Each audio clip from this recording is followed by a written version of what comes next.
বিশ্বের বিভিন্ন দেশের ওপর মার্কিন প্রেসিডেন্ট ডোনাল্ড ট্রাম্পের আরোপিত শুল্ক আগামী ৩ মাসের জন্য স্থগিত করা হলেও এই তালিকা থেকে বাদ পড়েছে চীন।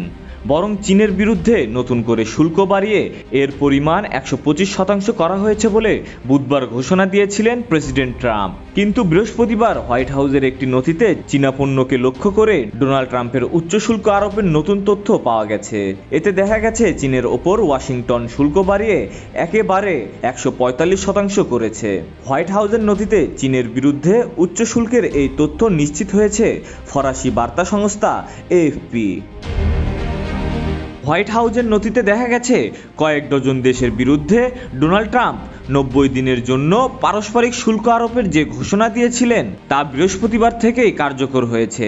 তবে চীনের উপর আরোপিত শুল্ক নতুন করে বৃদ্ধি করেছেন তিনি। প্রথম দফায় ১২৫% করা হলেও হোয়াইট হাউসের নথিতে চীনা পণ্যের মার্কিন আমদানির ওপর পূর্বের আরোপিত অতিরিক্ত আরও ২০% জুড়িয়ে দেওয়া হয়েছে।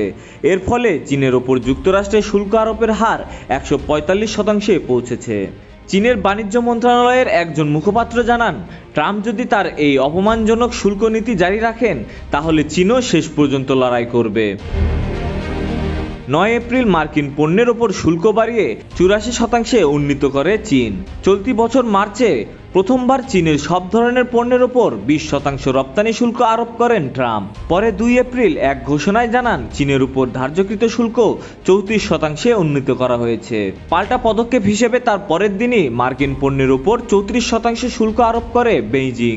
এতে ব্যাপক ক্ষুব্ধ হন ট্রাম্প এবং ৭ এপ্রিল নিজের সামাজিক যোগাযোগ মাধ্যম ট্রুথ সোশ্যালে পোস্ট করা এক বার্তায় বলেন, বেইজিং যদি মঙ্গলবার ৮ এপ্রিলের মধ্যে এই শুল্ক প্রত্যাহার না করে তাহলে সব ধরনের চীনা পণ্যের ওপর রপ্তানি শুল্ক আরও ৫০% বাড়ানো হবে এবং ৯ এপ্রিল বুধবার থেকে তা কার্যকর হবে।